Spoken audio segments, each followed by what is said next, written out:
Okay, so short video really.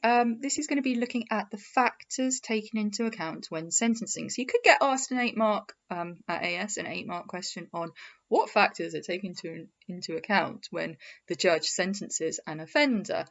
First of all, I would discuss aggravating factors. So I would say in my answer that aggravating factors are things which make an offence more serious and they are going to increase the sentence. Then I would explain maybe 3 aggravating factors. So an aggravating factor makes the crime worse. You are going to get a longer sentence if you committed the crime because of a racist motive. So if you attacked somebody due to the colour of their skin, you will get a longer sentence.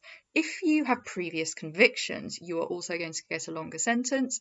And the reason is it shows that you haven't learnt from a punishment before. So the judge will give you a longer sentence.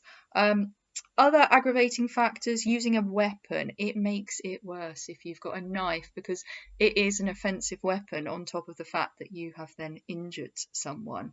I mean, you could, if you want, give other examples such as the defendant being on bail whilst the crime was committed, or if the victim was vulnerable. If you attacked an old person or a very young person or a disabled person, then that is going to increase your sentence. So the judge will also consider mitigating factors. Now, these are things that slightly reduce your sentence. Pleading guilty at the earliest opportunity, so at the very first plea hearing in the magistrate's court, will reduce your sentence by up to a third. If you show remorse, if you show that you're sorry, then the judge will take this as a mitigating factor because the judge is accepting that, yes, you know you've done something wrong and you're very sorry, so hopefully you won't do it again. You get credit for that.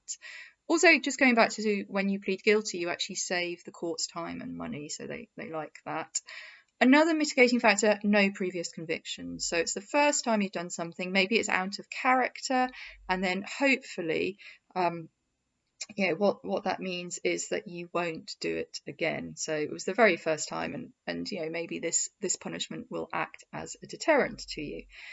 The other thing I would just add in your answer when you've looked at aggravating and mitigating factors is to talk about, before sentencing, a pre-sentence report is prepared by the probation service.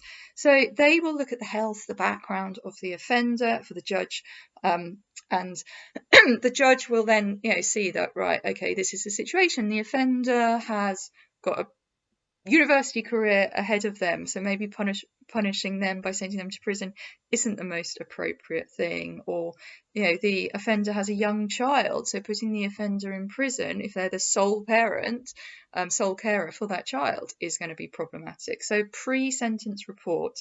And then the judge, every single crime has sentencing guidelines, and they will look at them, they'll put them into categories, they will look at the aggravating and mitigating factors, and it will give the judge a range of sentences, and they can sentence you within that range.